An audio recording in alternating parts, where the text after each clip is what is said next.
വളരെ സന്തോഷമുണ്ട്. അവിചാരിതമായി ഇന്ന് ഈ ക്ഷേത്രത്തിൽ എനിക്ക് എത്തിപ്പെടാൻ സാധിച്ചത്. വളരെ കുട്ടിക്കാലം മുതൽ ഈ ക്ഷേത്രത്തിൽ വന്ന് ദർശനം നടത്തുകയും ഇവിടെ ചേർന്നത്തെ പൂരത്തിന് ആ മതിലിന്റെ മുകളിൽ പൂരം തുടങ്ങുന്നതിന് കുറച്ചു മുമ്പ് തന്നെ കയറി സ്ഥാനം പിടിച്ച് ഇവിടുത്തെ കച്ചവടക്കാരുടെ ഇടയായിക്കൂടെയൊക്കെ പോയി വളയിട്ടും മാല വാങ്ങിയും സ്വർണ്ണ സർവത്ത് ഒഴിച്ചുമൊക്കെ പൂമ്പാറ്റകളെ പോലെ ഓടി നടക്കുന്ന ബാല്യം ഇവിടെ വന്നപ്പോൾ ഞാൻ ഓർക്കുകയുണ്ടായി. വളരെ സന്തോഷം നിറഞ്ഞ ഒരു കാലഘട്ടമായിരുന്നു അതെനിക്ക്. ജീവിത പ്രാരംഭത്തിനിടയിൽ എവിടെയോ വെച്ച് നമുക്ക് ആ കുട്ടിക്കാലമൊക്കെ നഷ്ടപ്പെട്ടു.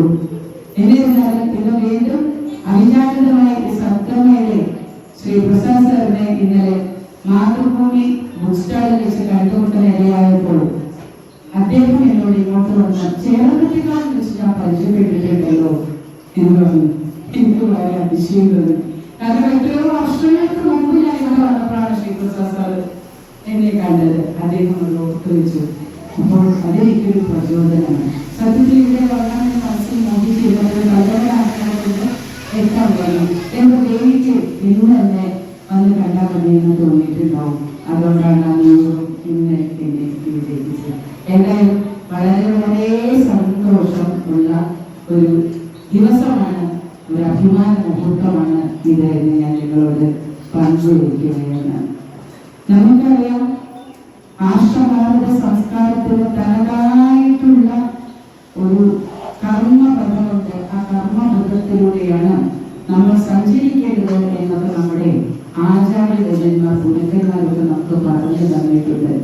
സനാതന ധർമ്മത്തിൽ അസ്ഥിരമായ കർമ്മം നിർവഹിക്കുവാൻ വേണ്ട എല്ലാവിധ പ്രചോദനങ്ങളും എല്ലാവിധ അറിവുകളും തന്നുകൊണ്ടാണ് ഋഷിവര്യരും മഹർഷിവര്യരും ഗുരുക്കന്മാരും നമ്മളോട് സംവദിച്ചിട്ടുള്ളത്. ഏറ്റവും വലിയ നമുക്ക് ബൃഹത്തായ 4 വേദങ്ങളുണ്ടെന്ന് നമുക്കറിയാം. ആ വേദം വ്യാസ ഭഗവാൻ ഋഗ്വേദം, യജുർവേദം, സാമവേദം, അഥർവേദം എന്ന ആ വേദത്തെ 4ആയി പകുത്തുകൊണ്ട് വേദവ്യാസൻ എന്ന പേര് സ്വീകരിച്ചുകൊണ്ട് ആ അറിവ് ജനങ്ങളിലേക്ക് പകർന്നു തന്നത് വേണ്ടത്ര സ്വായത്തമാക്കാൻ നമ്മൾ പലർക്കും കഴിഞ്ഞിരുന്നില്ല എന്നുള്ളത് ദുഃഖ സത്യം മാത്രമാണ്. കാരണം അത് ദേവനാഗരി ലിപിയിലുള്ള സംസ്കൃത ഭാഷയിലായിരുന്നില്ല. വളരെ കുറച്ച് സംസ്കൃത ഭാഷ അറിയാവുന്നവർക്ക് മാത്രമേ അത് ഗ്രാഹ്യമുണ്ടായിരുന്നുള്ളൂ, അത് പഠിക്കാൻ കഴിഞ്ഞിരുന്നുള്ളൂ. അതിന്റെ ആ അറിവ് വെളിച്ചം നമ്മളെ പകർന്ന് മറ്റുള്ളവർക്ക് വെളിച്ചം പകരുവാൻ, അറിവ് പകരുവാൻ, ജ്ഞാനം പകരാൻ കഴിഞ്ഞിരുന്നു എന്നുള്ളത് സത്യം മാത്രമായ ഒരു വസ്തുതയാണ്. എന്തോ ഒരു കാലഘട്ടത്തിൽ കുറച്ച് വ്യക്തികളുടെ പേരിൽ ഒതുങ്ങി നിന്നിരുന്ന ആ അറിവ്, ആ വേദം ഇന്ന് സാധാരണ ജനങ്ങളിലേക്ക് ഇറങ്ങിച്ചെല്ലുന്ന കാഴ്ച നമുക്ക് ആശ്വാസം പകരുന്ന ഒന്നാണ്. ഞാൻ കൂടുതൽ ദീർഘിപ്പിച്ചറിയിക്കൊന്നും പോകുന്നില്ല. നിങ്ങളെല്ലാവരും കൈകൊട്ടികൾ കാണാനുള്ള വളരെ ആകാംക്ഷയുണ്ടായിരിക്കും. 2 വാക്കുകളിൽ കൂടി ഞാൻ നടത്താം. എന്നിരുന്നാലും ആ അറിവ് നമുക്ക് പകർന്നു തന്ന ആ ഗുരുക്കന്മാരുടെ കടമയും കടപ്പാടും നിലനിർത്തേണ്ടത് ഇന്നത്തെ കാലഘട്ടത്തിന്റെ ആവശ്യമാണ്. ഒരു ഹിന്ദു എന്ന് പറയുമ്പോൾ നമ്മൾ വിചാരിക്കും ഹിന്ദു ഒരു സംസ്കാരമാണ്, അതൊരു ജാതിയല്ല. ജാതി മത വിഭാഗീയ ചിന്തകൾക്ക് അടിമപ്പെട്ടുകൊണ്ട് മനുഷ്യനെ തിരിച്ചറിയാത്ത ഒരു കാലഘട്ടത്തിലാണ് നാം ഇന്ന് ജീവിച്ചുകൊണ്ടിരിക്കുന്നത്. സത്യത്തിൽ ഈ മനുഷ്യ നന്മ മുതലെടുക്കുവാൻ വേണ്ടി ഓരോരുത്തരെ കാട്ടിക്കൊടുക്കുന്ന വികൃതികൾക്കോ കുസൃതികൾക്കോ എതിരായിക്കൊണ്ട് സനാതന ധർമ്മത്തെ പഠിക്കാൻ ഗീത പഠിച്ചാൽ മതി. ഗീത പഠിപ്പിക്കാൻ ഇന്ന് നമ്മളുടെ പ്രത്യേക വിഭാഗമായ ഹിന്ദു സംസ്കാരം മുന്നോട്ട് വന്നിരിക്കുന്നു. ഹിന്ദു സമുദായം മുന്നോട്ട്, ഞാൻ അത് പറയുന്നത് തെറ്റില്ല എന്നാണ് ഞാൻ വിചാരിക്കുന്നത്. കാരണം ഓരോരുത്തർക്കും ജാതി മത വിഭാഗീയ ചിന്തകളുടെ അടിസ്ഥാനത്തിൽ ഓരോ സംഘടനകളും രൂപം കൊണ്ടിരിക്കുന്ന ഒരു കാലഘട്ടത്തിലാണ് നാം ഇന്ന് ജീവിച്ചുകൊണ്ടിരിക്കുന്നത്. അപ്പൊ നമുക്ക് അവകാശം നേടിയെടുക്കാൻ വേണ്ടി നാം സ്വയം പര്യാപ്തരാവേണ്ട ആവശ്യം ഉണ്ടായിരുന്നത് നമ്മുടെ ആവശ്യമായതിനാൽ തന്നെ നമ്മൾ സംഘടിക്കേണ്ടതിന്റെ ആവശ്യം വളരെ വലുതാണ്. തീർച്ചയായിട്ടും സത്യം, ധർമ്മം, നീതി, അഹിംസ ഇത് മുതലായി കൈപിടിച്ചോളെ ഇതാണ് ഏറ്റവും ശരിയെന്ന ആ ധർമ്മ നീതി ബോധം ഉള്ളത് കൊണ്ട് തന്നെ അതിലൂടെ സഞ്ചരിച്ചാൽ നമുക്ക് വിജയം വരിക്കാൻ കഴിയും എന്ന കാര്യത്തിൽ കാര്യത്തിൽ യാതൊരു സംശയവുമില്ല. ഭാരതത്തിന് സ്വാതന്ത്ര്യം നേടിത്തന്ന മഹാത്മാഗാന്ധി പറഞ്ഞതും അതാണ് അഹിംസ. അഹിംസയിലൂടെ നമ്മൾ നമ്മുടെ ധർമ്മത്തെ രക്ഷിക്കണം. നമ്മൾ സമത്വത്തോടുകൂടി സമഭാവനയോടെ മനുഷ്യരെ വീക്ഷിക്കാൻ സ്നേഹിക്കാൻ നമുക്ക് കഴിയണം എന്നാണ് പറഞ്ഞത്. ഈ അറിവൊക്കെ പറഞ്ഞു തന്നിട്ടുള്ളത് വേദത്തിൽ നിന്നാണ്.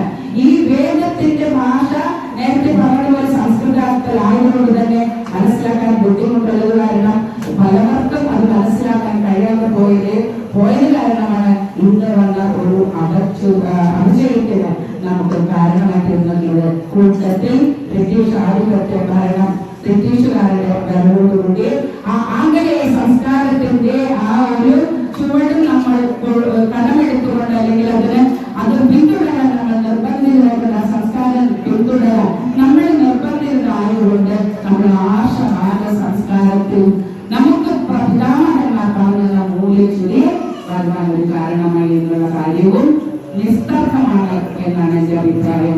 പണ്ടുകാലത്തെ കുട്ടികളിൽ എന്റെ കുട്ടിക്കാലത്ത് നമുക്ക് നാമം ചൊല്ലാണ്ട് ഒരു ഭക്ഷണം തന്നെ സന്ധ്യയ്ക്ക് വിളക്കുകൊണ്ട് നാമം ചൊല്ലിക്കഴിഞ്ഞാൽ മാത്രമേ നമുക്ക് എന്തെങ്കിലും ഒരു ഭക്ഷണം വിളിച്ചു തരുള്ളൂ. ഇന്ന് അതിന് പകരം ഞാൻ അഭിനയിക്കുന്ന ആളാണെന്നുള്ളത് ഞാൻ പറയുമ്പോൾ ഞാൻ ടി വി കാണാതിരിക്കുന്നത് സംഖ്യാനേരത്ത് ടി വി ഓൺ ചെയ്താൽ നമുക്ക് കാണുന്നത് അമ്മായിയമ്മ പോലും അമ്മായിച്ച പോലും അല്ലെങ്കിൽ നാട്ടിൽ പോലും ഒക്കെ ഉള്ള സീരിയലുകളും സിനിമകളും ഒക്കെ കണ്ട് ആസ്വദിക്കുന്ന ഒരു കാലഘട്ടത്തിലേക്ക് മാറിക്കൊണ്ടിരിക്കുന്ന ഈ കാലഘട്ടത്തിൽ നമ്മൾ മൂല്യബോധം പഠിപ്പിക്കാൻ ഉത്തരവാദിത്തപ്പെട്ടത് നമ്മുടെ വീട്ടിലെ സ്ത്രീകളാണ്. കുട്ടികളെ ഉത്തരവാദിത്തബോധം പഠിപ്പിക്കുക. കാരണം അതിഥി ദേവോ ഭവ എന്ന അർത്ഥവാക്യത്തെ മറന്നോടാണ് പലപ്പോഴും ഇന്നൊരു വീട്ടിൽ കയറി ചെല്ലുമ്പോൾ നമുക്ക് അനുഭവപ്പെടുന്നത്. നമ്മൾ വീട്ടിൽ കയറി ചെന്ന കുട്ടികളെ തീരെ മുന്നിൽ ഇരിക്കുകയാണെങ്കിൽ അടുത്ത നോക്കിയിട്ട് പറയും, അമ്മേ അച്ഛ ഇവിടെ ആരോ വന്നിരിക്കണോ, അവിടെ നിന്ന് നീട്ടിട്ടൊരു ബഹുമാനിച്ചിട്ടൊന്ന് പറയാ. അങ്ങനെ ഒരു സംസ്കാരമില്ല. ഈ സംസ്കാരം വളർത്തിയെടുക്കേണ്ടത് ഉത്തരവാദിത്വം സ്ത്രീ ജനങ്ങളിലാണ് എന്ന് അമ്മമാരിലാണ് എന്ന് പറയാൻ ഞാൻ ആഗ്രഹിക്കുകയാണ്. അമ്മമാർക്കേ പറ്റൂ. സത്യത്തിൽ ഒരു രാഷ്ട്രത്തിൽ ഒരു വീടിന്റെ പുരോഗതി ഒരു സ്ത്രീയുടെ കൈകളിലാണ് എന്ന കാര്യത്തിൽ ഓരോ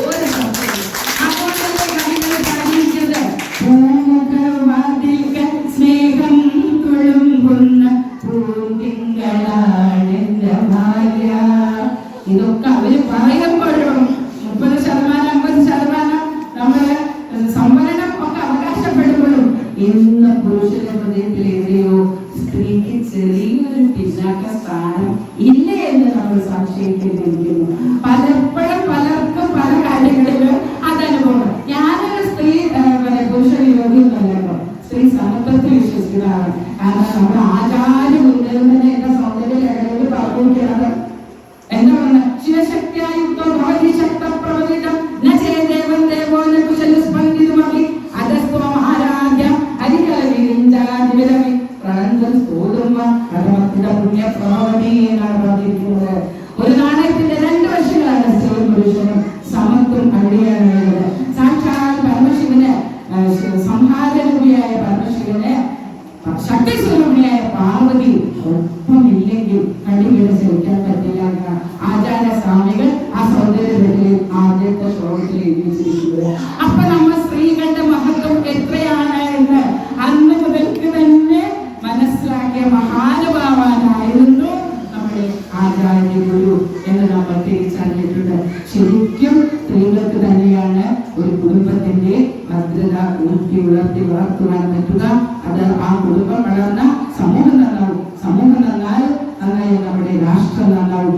അതുകൊണ്ട് നമുക്ക് പുരോഗമനങ്ങൾ കൈവരിക്കാൻ കഴിയും എന്നുള്ളതിന് യാതൊരു സംശയവുമില്ല. നമുക്ക് ഇതിൽ വേണ്ടത് എന്താണ്? സത്സംഗം വേണം. സത്സംഗത്തെ നിസ്സംഗത്വം, നിസ്സംഗത്തെ നിർമോഹത്വം, നിർമോഹത്തെ നിശ്ചലതത്വം, നിശ്ചലതത്തെ ജീവൻ മുക്തി എന്നാണ് പറയുന്നത്. അപ്പോൾ ഇങ്ങനെയുള്ള കൂട്ടായ്മയിലൂടെ സത്സംഗത്തിലൂടെ മാത്രമാണ് നമ്മുടെ വ്യക്തി വികാസം വളരുവാനും അന്യനെ സ്നേഹിക്കാനും അടുത്തറിയാനും നമുക്ക് അവരെ സഹായിക്കാനും പരസ്പര ബന്ധത്തിലൂടെ കൈകോർത്ത് ചേർത്ത് പിടിച്ച് ഒന്നാണ് നമ്മൾ എന്ന് ബഷീർ പറഞ്ഞ പോലെ ഒന്ന് ചേർന്ന ഇമ്മണി വലിയ ഒന്നാവും എന്ന് പറഞ്ഞ പോലെ ആ ഇമ്മണി വലിയ ഒന്നാവാൻ നമുക്ക് കഴിയുമെങ്കിൽ ഇത്തരത്തിലുള്ള സത്സംഗം കൂട്ടായ്മ വേണം. വേദവ്യാസ മഹർഷി പറഞ്ഞ് തന്നിട്ടുള്ള ഭാഗവതത്തിലൂടെ നമ്മൾക്ക് മനസ്സിലാവാത്ത കാര്യം 17,000 ശ്ലോകങ്ങളിലൂടെ 12 സ്കന്ധങ്ങളിലായി ഭഗവാൻ പറഞ്ഞു തന്നിട്ടുള്ള വ്യാസഭഗവാൻ പറഞ്ഞു തന്നിട്ടുള്ള ആ ഒരു സത്സംഗം നമുക്ക് മനസ്സിലാക്കാൻ ചുരുക്കി ഒരു അനാരോഗ്യം പിടിപെട്ടതിന്റെ പേരിലായാൽ പോലും മേൽപ്പത്തൂർ നാരായണ ഭട്ടതിരിപ്പാട് ഭാരതത്തിൽ നിന്ന് മോക്ഷം കിട്ടുവാനായി 100 ദശകങ്ങളിലൂടെ 100 ശ്ലോകങ്ങളിലൂടെ നമുക്ക് സമ്മാനിച്ച ഈ നാരായണീയം എന്ന ദിവ്യ കാവ്യം ഔഷധമാണ്. നമ്മളെല്ലാവരും അത് മനസ്സിലാക്കിയിട്ടുള്ളതാണ്. ഓരോ അധ്യായങ്ങളും ഓരോ ദശകങ്ങളും നമ്മൾ പാരായണം ചെയ്യുമ്പോൾ എന്താണ് അതിന്റെ ഫലപ്രാപ്തി എന്ന് ആചാര്യ വര്യന്മാർ നമ്മുടെ ഗുരുക്കന്മാർ അത് പറഞ്ഞ് പഠിപ്പിക്കുമ്പോൾ നമുക്ക് പറഞ്ഞു തന്നിട്ടുണ്ട്. ഏറ്റവും സത്യമായിട്ടുള്ള ഒരു കാര്യം തന്നെയാണത്. ഭാഗവതത്തിൽ തുടങ്ങുന്നത് സത്യം പരം ധീമഹി എന്നാണ്, അവസാനിക്കുന്നത് സത്യം പരം ധീമഹി എന്നാണ്. അപ്പോൾ സത്യത്തിന് ധർമ്മത്തിന് ഊന്നൽ കൊടുത്തുകൊണ്ടാണ് ആർഷഭാരത സംസ്കാരത്തിലെ എല്ലാ അറിവ് തരുന്ന ഗ്രന്ഥങ്ങളും നമുക്ക് രാമായണമായിക്കോട്ടെ, ഭാരതമായിക്കോട്ടെ, ഭാഗവതമായിക്കോട്ടെ, നാരായണമായിക്കോട്ടെ, പൂന്താനത്തിന്റെ ജ്ഞാനപ്പാനായിക്കോട്ടെ, പൂന്താനമക്കയിലെ ഭക്തകവി നാരായണ എന്ന് ജപിച്ച പാപം കെടും പശുകേടും വ്യസനങ്ങൾ തീരും എന്ന് പറഞ്ഞു തന്നിട്ടുണ്ട് നമുക്ക് മഹാരഥന്മാർ.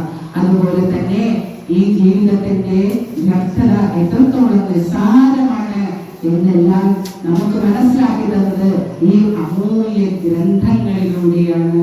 അപ്പോൾ വേദം എന്ന അറിവ് നിസ്സാരമല്ല. അതിന്റെ വ്യാസോച്ഛിഷ്ടം സർവം ജഗത് എന്നാണ് പറയുന്നത്. വ്യാസഭഗവാൻ രചിക്കാത്തതായ, വ്യാസഭഗവാനിന് ലഭിക്കാത്തതായ ഒരു അറിവും ഇല്ല എന്നാണ് പണ്ഡിത മതം. അപ്പോൾ അത് മനസ്സിലാക്കിക്കൊണ്ട് അറിവ് നേടാനായിക്കൊണ്ട് നമ്മൾ പരിശ്രമിക്കണം. ഏതൊരു അറിവും ചെറുതല്ല എന്ന് മനസ്സിലാക്കിക്കൊണ്ട് എത്ര കൊച്ചു കുട്ടികളിൽ നിന്നും നമുക്ക് പഠിക്കാനുള്ളത്. കപിലന്റെ ഉപദേശം, മാതാവിന്റെ കപിലോപദേശമൊക്കെ നമ്മൾ പഠിച്ചിട്ടുണ്ട്.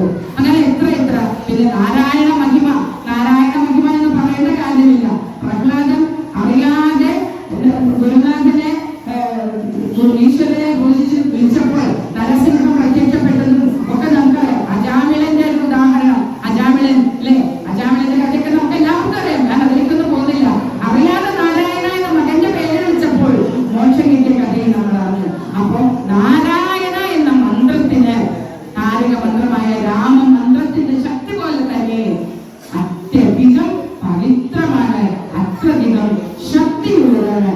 നാരായണ മന്ത്രം ചൊല്ലൂ, നാമത്തിൽ പുണ്യം നേടൂ, നാരായണ നാമം നിത്യം, നാരായണന്റെ അമൃതം സുഹൃതം. വേദത്തിൻ മൂലം നീയേ, ഭാഗവതത്വം നീയേ, ഗീതയ്ക്കുൾ പൊരുളും നീയേ, ആത്മാവും ഗുരുവും നീയേ. നാരായണ നാരായണ നാരായണ നാരായണ നാരായണ നാരായണ നാരായണ നാരായണ. ഈ മന്ത്രം ഉറക്കെ ജപിച്ചുകൊണ്ട് സത്സംഗത്തിന്റെ മഹിമ നമുക്ക് മനസ്സിലാക്കിക്കൊണ്ട് എല്ലാവരെയും സ്നേഹിക്കാനുള്ള ഒരു മനസ്സ് നമ്മളിൽ ഉണ്ടാക്കിക്കൊണ്ട് വിദ്വേഷത്തെ മാറ്റി നിർത്തിക്കൊണ്ട് എല്ലാവരെയും സ്നേഹിക്കാൻ നമുക്ക് പഠിക്കാം. ഇത്തരത്തിലുള്ള സത്സംഗം അതിനുള്ളതായി തീരട്ടെ. വരും കാലങ്ങളിൽ ഉദ്ഘാടകൻ പറഞ്ഞതുപോലെ സെപ്റ്റംബർ 22 അവിടെ പാലക്കാട് വെച്ച് നടത്തുന്ന ആ ഒരു സത്സംഗം വിജയപ്രദമായ ആ നാരായണ ഭാഗവത യജ്ഞം നടക്കാൻ ഓരോരുത്തരും കൈകോർത്ത് പിടിച്ചുകൊണ്ടുള്ള കാരണയായി ഞാനും ഒരു വിനീത ഭക്ത എന്ന നിലയിൽ നിങ്ങളോട് അപേക്ഷിച്ചുകൊണ്ട് ഇന്ന് ഈ വേദിയിൽ വരുവാൻ കാരണക്കാരനായ പഠിക്കപ്പറമ്പിൽ സുധീറിനോടും സംഘടനയുടെ പ്രസിഡന്റ് സാറിനോടും സെക്രട്ടറി പ്രസാദ് സാറിനോടും മറ്റെല്ലാവരോടും ഗുരുനാഥന്മാരോടും ജന്മകഥാക്ഷരോടും അമ്മയോടുമുള്ള കടപ്പാട് മനസ്സിൽ സൂക്ഷിച്ചുകൊണ്ട് ഇതിന്റെ ഹൃദയത്തിന്റെ സന്തോഷങ്ങൾ പങ്കിട്ടുകൊണ്ട് എല്ലാ ആശംസകളും നിർത്തുന്നു. നന്ദി, നമസ്കാരം.